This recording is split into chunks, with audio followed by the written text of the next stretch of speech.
I'm going to Kansas City. If I could, I could, I could, I could.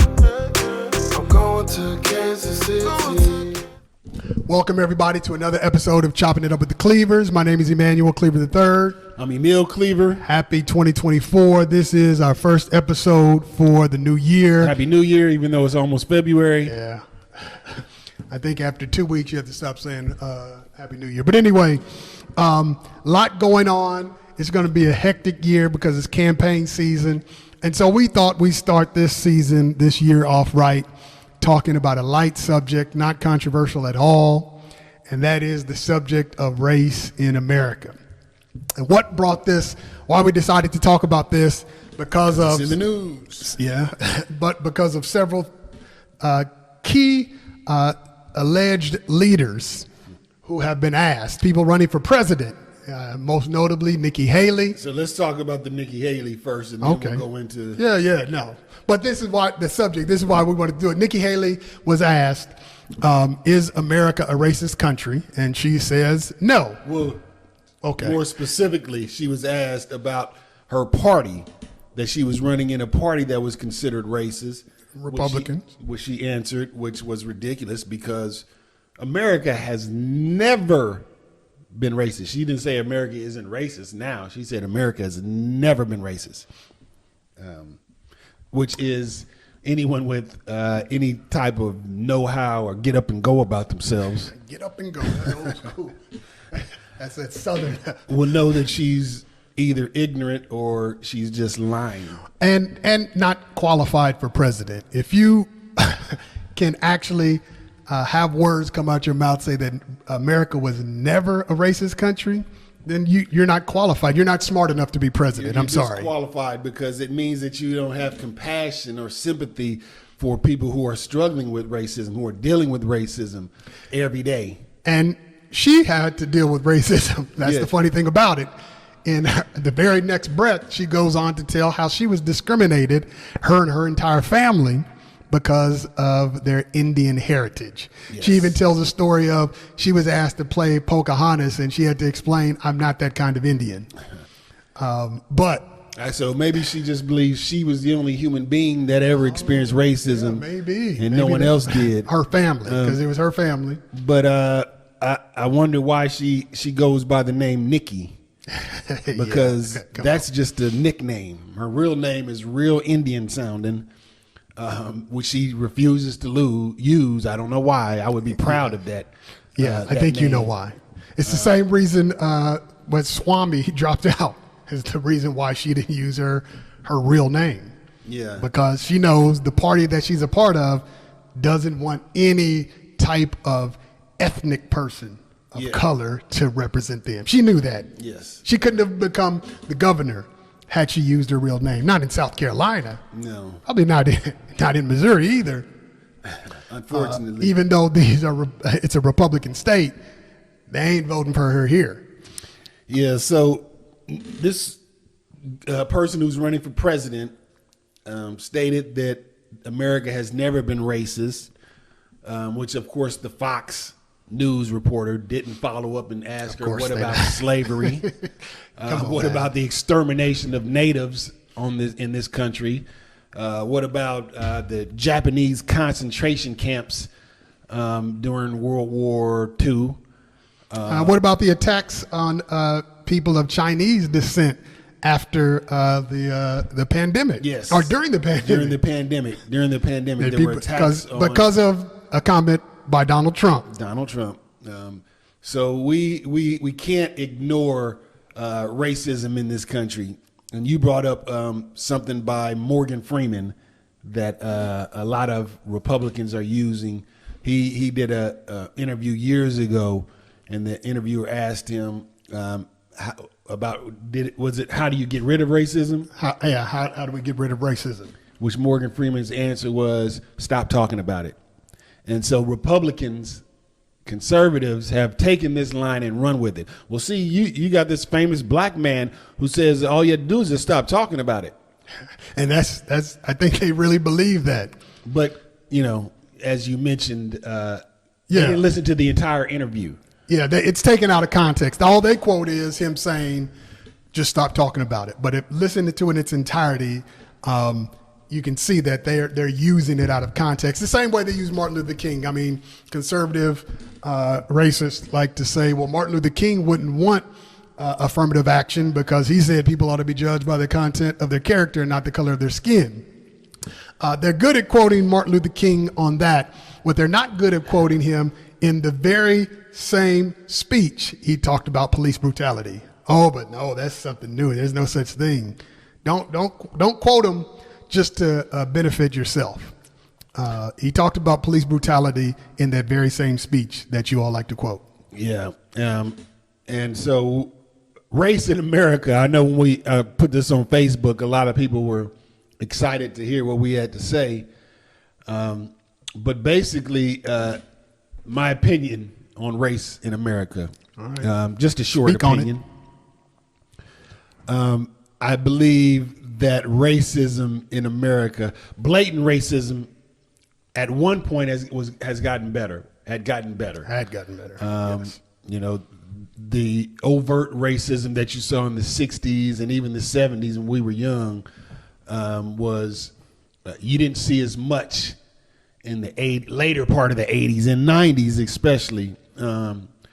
But when Donald Trump got elected, you saw the overt racism kind of coming out. I don't know if it was just years of people just kind of covering up their true feelings, and then Donald Trump brought this out, or if it was the election of Barack Obama. Because I was listening to Nikki Haley on The Breakfast Club.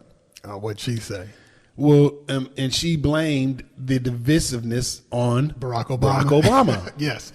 And did they follow? Did they really? No, they didn't. And it made me mad. They didn't follow up with the question saying that Charlemagne did say that, you know, it was because of racist Republicans, but, you know, she countered and they kind of left it alone. They didn't, you know. They may have been given instructions. If you want her on the show, you can't. I would think that they yes they did. I would agree with her though. Yes, it did start with Barack Obama, because when he got elected, when a person of color, a black man got elected, some of those racists were that are not ashamed of it started coming out. The ones that don't vote, that never voted before, had to come back out. You know, Barack Obama, yes, it did start with him, but it wasn't his fault. All he did was be black. Yes. It started because they were like, man, we got a colored boy as the president? You can't have that. So when Barack Obama was president, during those 8 years, I listened to conservative radio every single day, just because I wanted to hear what they had to say. And when Donald Trump ran, I knew he was going to win.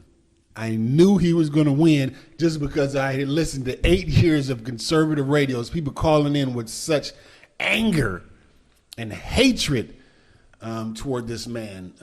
Fox News, they kind of had their own storyline, or their whole gimmick was take down this black man.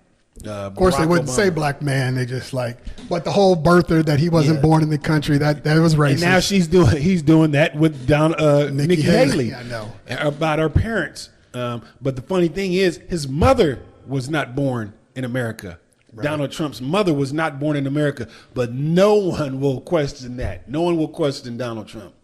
I think it's a point of, like Richard Nixon said, it's illegal, but when the president does it, it's not illegal. And I think that that's how the racists feel. You know, if it's something that we believe in, it doesn't matter if it's right or wrong. You know, the racists are willing to overlook kind of common sense to support their racism. Yeah, I remember when my daughter was in high school, maybe a sophomore or junior, and her teacher, who was a white female, said that the most oppressed group in America are white men. That's what she said, which is ridiculous because white men run this entire world. A teacher at Lee Summit, huh? Yeah, Lee it's Lee North. Summit. It's in the city of Lee Summit.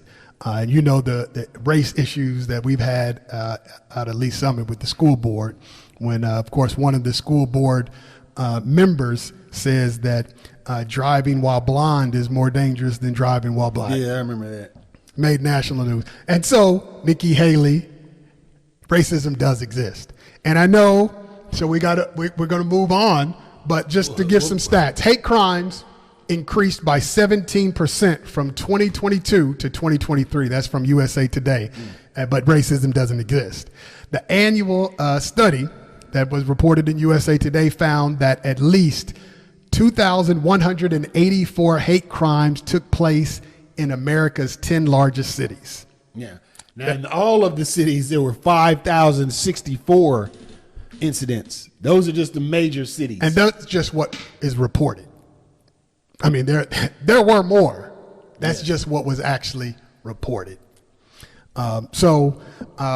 Nikki Haley, please read some facts. And yes, we did see overt racism coming back strong when Barack Obama was elected simply because he was a black man. And there were a lot of people who can't handle. The only reason Donald Trump got elected is because Barack Obama got elected. Only reason.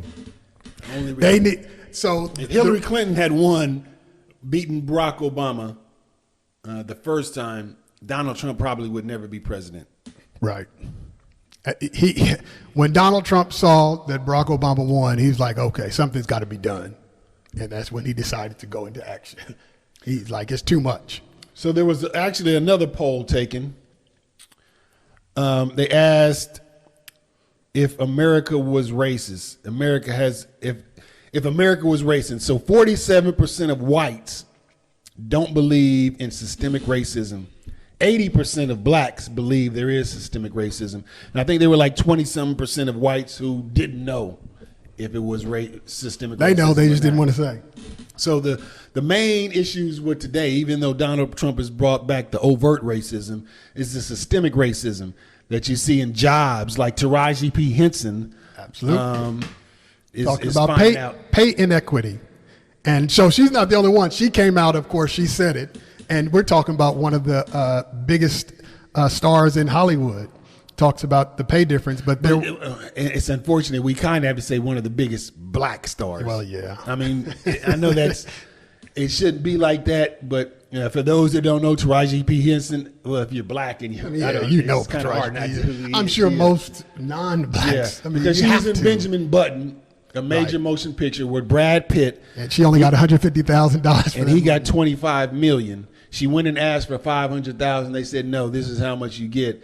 And so after all her accolades and accomplishments, even on The Color Purple, which people are trying to blame her for the low sales now, ticket sales, but she was saying that after all the dues, she still is not getting what her white counterparts are getting after all the success. And she's one of the best actors in Hollywood. Absolutely. I mean, you can't deny that. She's a great actor. Well, the Benjamin Button, she was nominated for an Academy. And that goes to show you Academy Awards do not help black people unless you're behind the camera. If you're behind the camera and win it, then yes. But if you're in front of the camera, Louis Gossett Jr. said that it hurt his career after he won the Academy Award because nobody wanted to pay him that Academy Award money. If you remember, right after he won the Academy Award, do you know what movie he did? There was a movie like closely after. He did Jaws 3. He was a star. I remember Jaws 3, yeah. Yeah. It was, but that was one, after Jaws 1 and 2, people weren't trying to see Jaws anymore. It was over.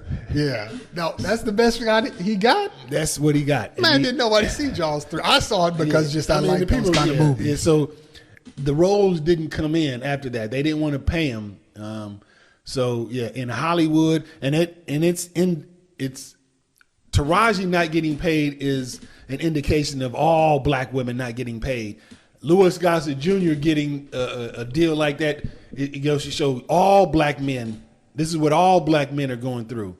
Well, when Taraji came out, several black actresses who were somewhat comfortable in their career came out. There were at least 9. I read an article, at least 9. Gabrielle Union was one. She's like, she wasn't lying. Some others that may not have said something because they might have been eliminated completely. We may have never seen them again. So, I mean, racism does exist in America. Does that mean that every person, every non-person of color is racist? No. So let me give my thoughts on racism. Okay. So I do, embedded within the very fabric of American society is racism, period. It's in there.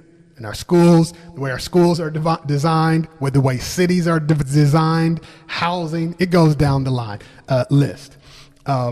We see in terms of the equity, the wealth gap among blacks and whites is humongous. About $250,000 difference between the average white family and the average black family. So systemic racism exists. I believe there are some straight up racists in the world who, spew racist things. But then I think there are people, I wouldn't call them racist. You might call them racist. I would call them racially insensitive. They're just ignorant. They're uninformed. And then there are just people who are Nikki Haley. No, she knows better. She She was discriminated against. She's just lying. All she's trying to do is get Donald Trump's base. That's why she cannot say that racism exists. Because the moment she says racism is real, the people that she's trying to go after, those extremists, will write her off. So she has to say it. Same as Tim Scott. He has to say it, or they'll be kicked out of the party. I think there's that, and then there are folk who recognize the reality of racism. They recognize white privilege, and they're actually working on it. Yes. But we do have to talk about before we get to this dude. So since we're talking about the industry, Hollywood not paying black actors, black people are kept out until black people are allowed to participate in the big money industry. There's always going to be racism in the railroad business. There's no blacks in there. There's no blacks that own trains and Cornelius steel. Vanderbilt is credited with building the railroads in America. But he was corrupt. Yes. He was very corrupt. He stole, he lied, he cheated, he stealed. So, yeah, the steel industry, the aviation industry. Andrew Carnegie, steel. Ship industry. You have all these industries that started when we were slaves. So we didn't get to participate in them. And after slavery, it's not like they were like, hey, you guys missed out on the shipping yards and all that money and the steel money and the railroad. Jewelry. Jewelry. You missed out on all that because you were slaves now, but here's equity. You guys need your equity in this. It didn't happen. Even in the tech industry, that's fairly new, we're being excluded from that. So the industries the television industry, the industries that are generating the most money, we're kind of excluded from, and it's kind of on purpose. Ain't no black-owned automakers either. Yeah. So I mean until that happens, there's always going to be systemic racism in this country. Until we get to participate or allowed, and that should have been part of when slavery ended. That there has to be a certain amount of participation in all these fields. I mean, how many black people own airline? Are there any black people that own? That's funny. You're laughing about Soul it. Plane, that's about it. You're laughing about it because we know that there's no one like that, which is sad. I mean, and that's part of racism. Before we go on to this monkey that we're about to talk about, there are 109 white nationalist groups in America, 1,255 active hate or anti-government groups in America. So racism is alive and well here, and it's not going anywhere. So my question, can a black man be a racist? Well, if you watch one of the greatest cartoons, an adult cartoon called The Boondocks, I would have to say yes. There's a character called Uncle Ruckus, who is pretty much a person like Tim Scott, Senator Tim Scott, who's running for president. Well, was. Now He was running for president. So Uncle Ruckus is on this cartoon is a black man who claims that he has a disease called revitiligo, the opposite of what Michael Jackson has. So every year, instead of his skin getting whiter, it turns blacker. He's really a white man in black skin. He hates black people. And I'm going to give Tim Scott the 2024 Uncle Ruckus Award. This man, Tim Scott, a black man, Republican, who hired a woman to marry him, I believe. We don't know that. But this black man, Donald Trump, at a rally, interrupts Donald Trump's speech to tell him, man, I love you. I love you. I love you, Donald Trump. Nikki Haley appointed Tim Scott the senator of South Carolina after someone had to step down. I can't remember the exact circumstances. But she appointed Tim Scott. So Tim Scott, what does he do? He turns around and endorses Donald Trump over Nikki Haley, which shows you he has no ethics, no morals, and no kind of loyalty to anyone. It just goes to show you. He endorsed Donald Trump after he got out of the race. Donald Trump's at a rally and mentions this. You must really hate her. And he's like, no, I don't hate her. I just love you so much. This black man up on stage smiling with his little teeth. What's his name? Man, I can't think of his name, but he would say that he had dolphin teeth. Oh, that's what Jamie Foxx said about. No, not Jamie Foxx. I thought that's what he said about Puffy. Jamie It Foxx. wasn't Jamie Foxx. Oh. It was It was years ago. Comedian that died. You said he was kind of mean with his jokes. It'll come to me in a minute. But Tim Scott, who has real little teeth, I shouldn't talk about him personally because I dislike this human being very much. But this is a black man who has openly said he loves Donald Trump. Yeah. This man is, I'm sorry, he's a coon. He's an Uncle Ruckus.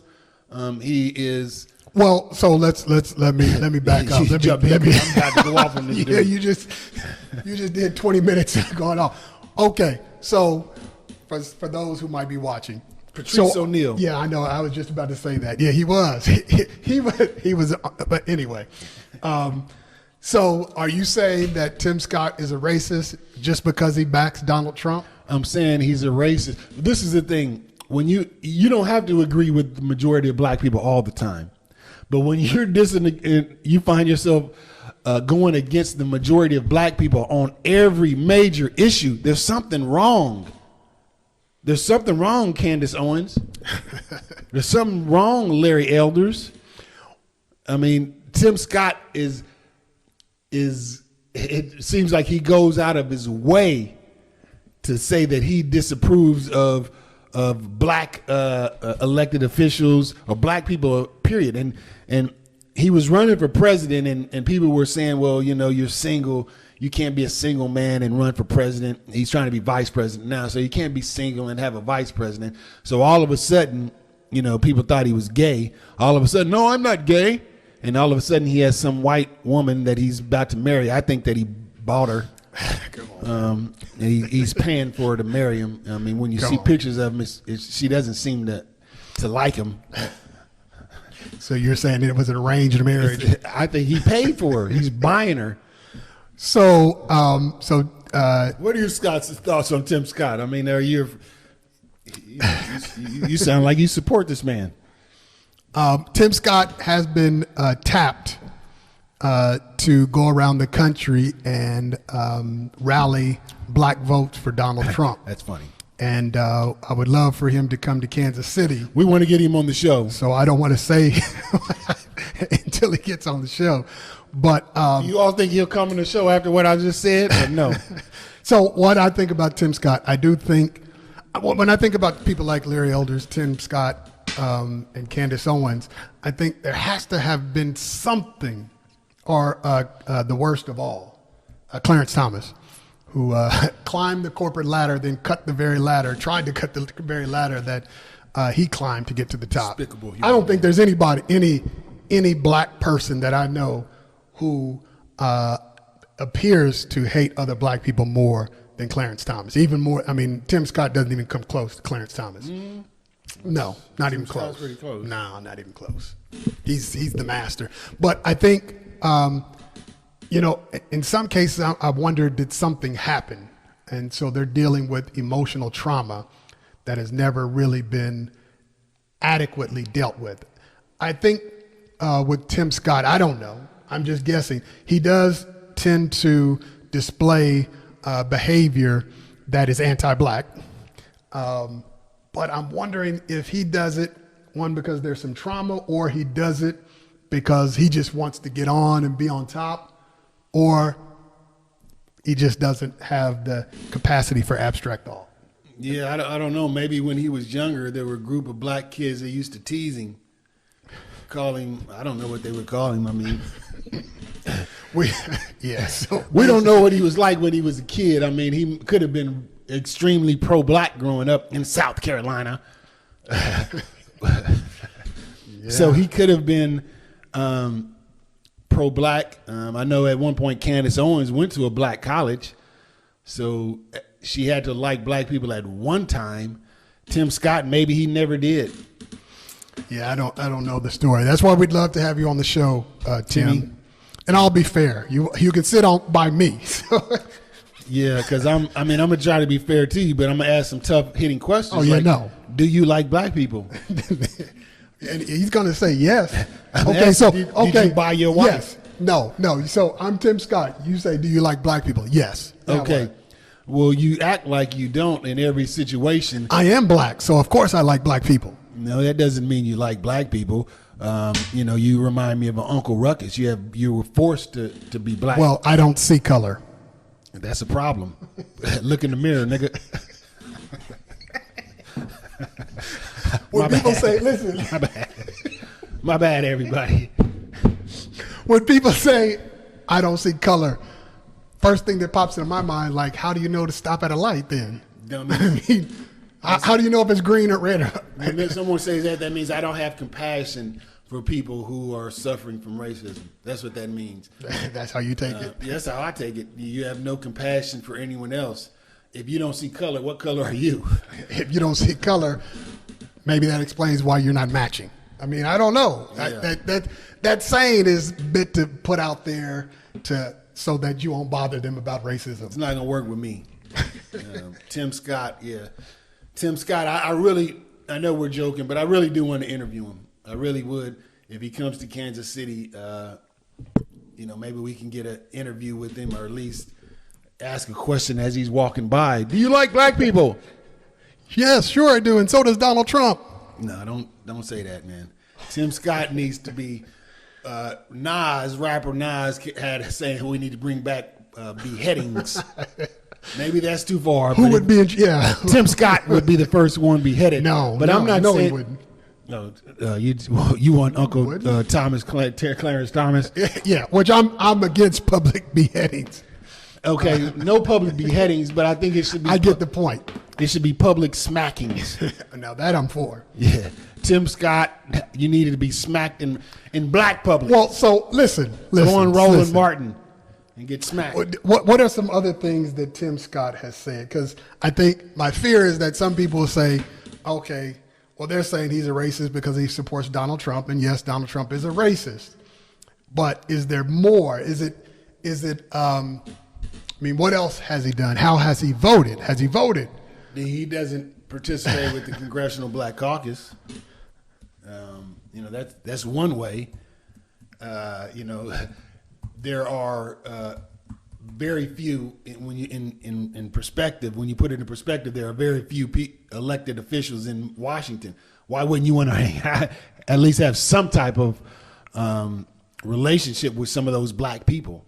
Unless you can't really associate with them. You really don't. You don't know how to really fit in with black people. And I think there's a politician here in Kansas City that's like that. So let's wait before we. I mean, because I automatically know who you are talking about. Yes. So yes. He's probably not as bad as Tim Scott. No, he's not as bad as Tim Scott. Yeah, for some reason there are black elected officials who can't seem to, have any compassion or sympathy with black people. Tim Scott is one of them. Just to talk about racism in America, when we were growing up, there was a cross burned in our yard. A lot of people don't know that. When we were kids, before our father was in the city council, I believe. No, it was because it was when the city owned that channel and he blocked the KKK from having their own show. No, he didn't block it. Well, he spoke out against it, but that's why. No, that's not true. All right, well, I'm remembering it wrong. Yeah, so educate me. He actually believed that anyone, he didn't agree with what they said. Oh, that's right. I do. But yeah, anyone you're right. could have, if you follow the rules, you could have a public show. You can't block someone from that. You're thinking it would happen when we were teenagers. No. I thought we were like 9 or 10. Yes, we were. Yeah. 9 or 10. He got elected. We were 7. No, but that happened when he was mayor, when the Ku Klux Klan came. That was the mayor. So it was before that. So he may have been in the city council. But anyway, we had a cross burn in our yard. In our lifetime. This was not in the 50s. In our lifetime. So not the 50s. This was the 70s, late 70s, early 80s. I don't remember exactly. I just remember the next day. I remember seeing that stake and burned. A broken window. Yeah, the stake was burned. There were people over there. A lot of people over there came to the house after that. My parents never told the newspaper about it or anything. But that just goes to show we grew up dealing with racism. Not to mention that the school we went to, where we were the only black boys in the class, and they used to, I remember the kids used to say, "Oh, you guys, black people are made of boo-boo. Black people are made of boo-boo." You remember what we said back to them? Yeah, like you all are made of pee-pee. We said, white people are made of pee-pee. We didn't back down. It was 2 of us. We didn't back down. 2 of us against all none of the them. boys in that class. And so people out there trying to intimidate, I don't back down. Yeah, we're not going to back down. I don't back down. So, but listen, the Heritage Action for America Committee rated senators, Republicans. It's a very conservative group. Tim Scott has a lifetime score of 84%. Watch this. The average Senate Republican has a 63% score. Dang. Right. So he's loved by the Republicans, conservatives. Yep. How does he feel about affirmative action? I'm sure he's against it. Yeah. Even though I'm sure benefited from it. Yeah, I'm sure he's against it all the way. So, but we know that and by the way, you talked about that happened back in the when we were kids. But there was a swastika spray painted on one of our Black United Methodist churches in Springfield, Missouri, last year. Man. Last year. Yeah, Springfield. You got. Well, yeah, Springfield. I mean, it is Missouri, but yeah. In Springfield, southern Missouri, I always tell people, they talk about Missouri, I say St. Louis and Kansas City might be Midwest. The rest of Missouri is deep south. Yeah. You get outside of those cities, you're in the deep south. Yeah. You go right before you get to Arkansas border, man.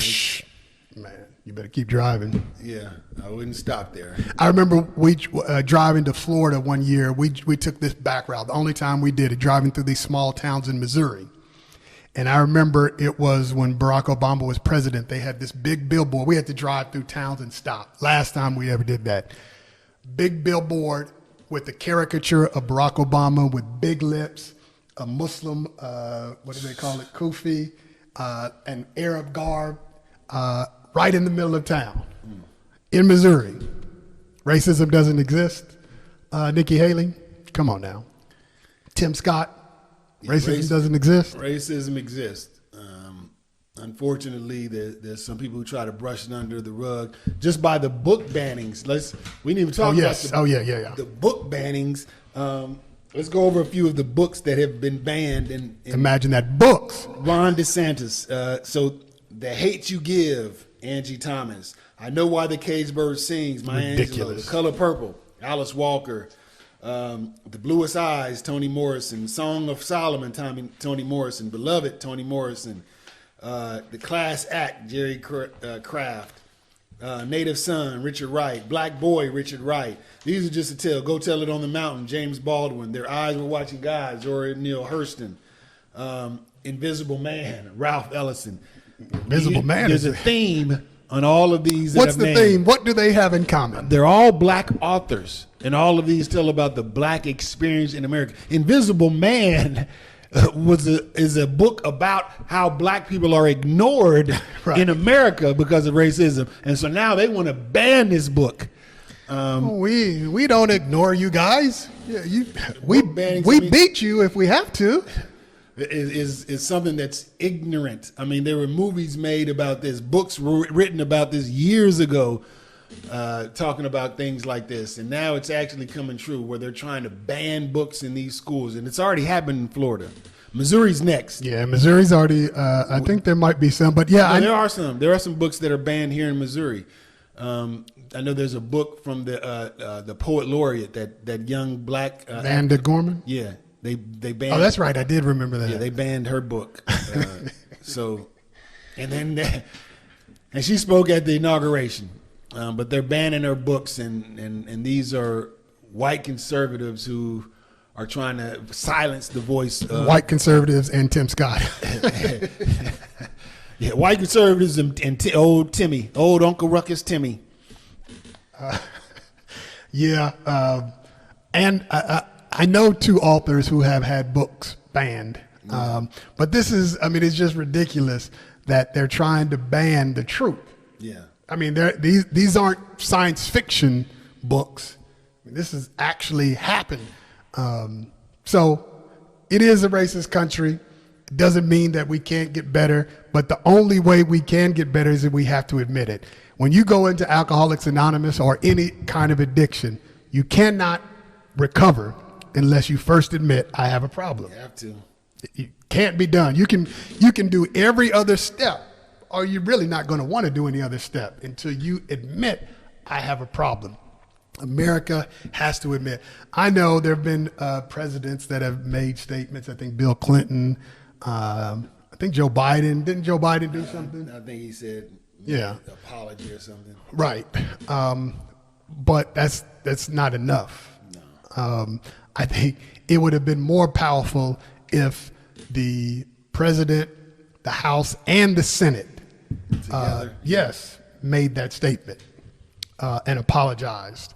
But until then, we got work to do, and for the field will not be made level until there's economic empowerment. We can elect, this is my belief, we can elect all the black officials we want. We got black officials all in every major city. We got the largest number, I think, at one time of the Congressional Black Caucus a few years ago. We have all that, but the field will never be level until we have economic power. Period. It's not going to happen. We in the United Methodist Church, there's an organization called Black Methodists for Church Renewal, because yes, the Christian church has a long history of racism. Racism in this country, or racism in the world, continue to exist because of Christianity. I mean, Christianity, I'm not going to say it didn't start. I always go back to Queen Elizabeth. You say the Dutch invented racism. It doesn't matter. Yeah, it goes back. I think the Dutch did, but yeah, it doesn't matter. Yeah, but we're not going to wipe that away until we have the financial backing to say we want a seat at the table. Everywhere we want to see, so here's how much in denial that this country is. If you say diversity, equity, and inclusion, those sound like simple words. Those sound like nice words. Those sound like words that everyone would get on. But if you say that in the wrong place, man, Yep. you'll get stuff thrown at you. Imagine that people are mad about diversity.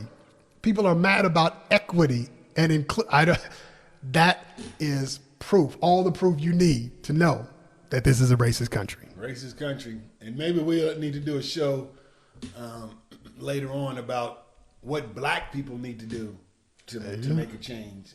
Absolutely. Besides marching and all that. Were you about to say marching and what else? Marching So and I shit. take it you're done with marching. Yeah, man. I mean, at one point, I mean, I'm not saying in the past that wasn't a good thing, but now I'd rather put a show. I mean, I have ideas that black people can do that we're not doing, but I mean, we have enough black millionaires that we can make a difference. I mean, I know there are people making a difference, Yeah. but we can do more. We can do more. So we're going to transition. So this year we decided instead of giving a top 5 every episode, we're going to give recommendations, a book, a movie, a show, music, or whatever.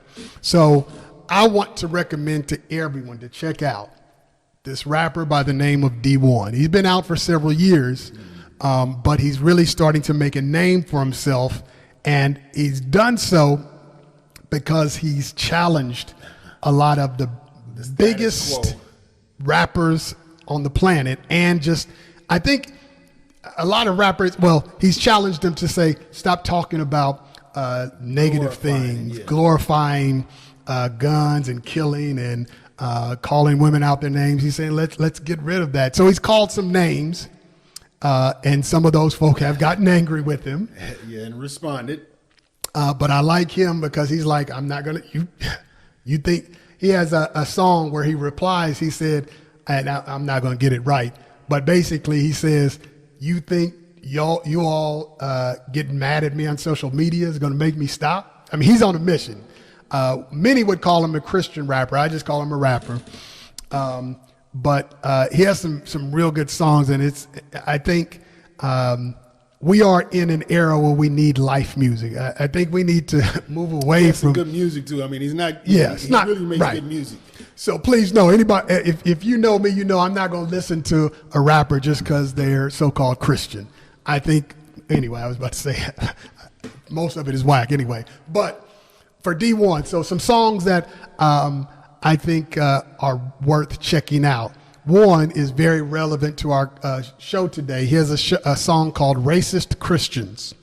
Racist Christians. We need to do a show And on that. it is real. I want to do a show about religion, but I'll talk to you about that. So he has about racist Christians, because like I said, racism spread because of Christianity. If Christianity had not spread, racism would not have spread as much. But he has a song called I Know God. Basically, he's saying, I know what God has plans for me. He has a song called Lines Drawn, where he's saying, choose a side. And another song called I Don't Want to Let You Down. But it's lyrical. It's good music. And it's music that you don't have to be embarrassed of. It's not music that he's talking about, yeah, I go and flash a bunch of kids while they're in school taking tests. I mean, it's life music. It's life music. So check out D1. So my recommendation is an artist named Toby Wigwe. So Toby Wigwe, you spell the last name Nwigwe. He's an artist out of Houston, Texas, and Justin Timberlake shocked me when he brought him out on Saturday Night Live for a performance last week. So he's an artist. He's really an artist. Like if you go, Very artistic. You had to listen to his music. His music is great, but really you had to watch his videos. His videos along with the songs, because his videos are visual art. He has a group of people that work with him. They're wearing all these colorful outfits, and they're doing not dancing choreography, but kind of just like movement. I'm telling you, his videos are a work of art. Toby Wigwe, and he's a lot of mainstream artists are getting to know his name now. Absolutely. Because he's just so great. He has a song called. He has a song with his wife who's called Fat Weegway, which is real good. He has a song called Been Broke, which is a good song. Lil Fish, Big Pond, featuring Steph Curry. Steph Curry doesn't actually rap. Right, but he's in the video like he's rapping. Video. But the videos, I'm telling you, are visual artwork. Must check Has out. a song called Juice with Paul Wall, which I really, really like. He has a song called Try Jesus, which Don't is try me. the first song. That's what got my attention about him. Try Jesus was the first song that I heard him, and it caught my attention because he's not a normal rapper. His style is completely different. I think it was like some Try Jesus, Don't Try Me, because I throw hands. Well, it's real, man. Yeah, it's real. So he's a very creative artist, positive message. But go check him out, Toby Weegway. You won't hear him on the radio. Yeah, you will. Just like you won't hear D1 on the radio. You won't even. You don't even hear D1 on Christian radio stations. Yeah, they don't usually play. Usually on the radio, mainstream radio, they play derogatory, negative. That's another story. You all know that. Let's just turn on the radio. So these are D1 Toby Weegway. So check him out. Yeah, he is a great artist. If you have some artists that you think the world needs to know that's not getting all the publicity because they don't talk about pulling down their pants at church. Or what color their vagina is. They don't talk about that stuff, so they don't get played on the radio because that's what you have to play. For those out there, there's really a song on the radio, #1 song, talking about what color her vagina is. You think I'm playing? It's for I know that. No, but I'm just saying, there's people out there that watch it. I know that they don't believe it. They don't believe it. And they play it on the radio. All the time. On the radio. On the radio. Anyway. If you have any racist stories, growing up racist, or anything that we didn't touch on, talking about racism, I'm sure we're going to be talking about this again because it's an election year. So this is part one. We'll call this part one. Part two will be later on this year. So a lot more coming up. Subscribe to our YouTube channel, Choppin It Up with the Cleavers. We're dropping new content. Go back and check out some of our old shows, but subscribe to our channel. We'll be bringing you more information. A lot going on this year because of the election season, and we also have some genocide taking place in the world. Yeah, I started writing a song about that. Maybe we should jump on that. Yeah. Okay. Give me the beat. Yeah. Until next time, check us out. Peace.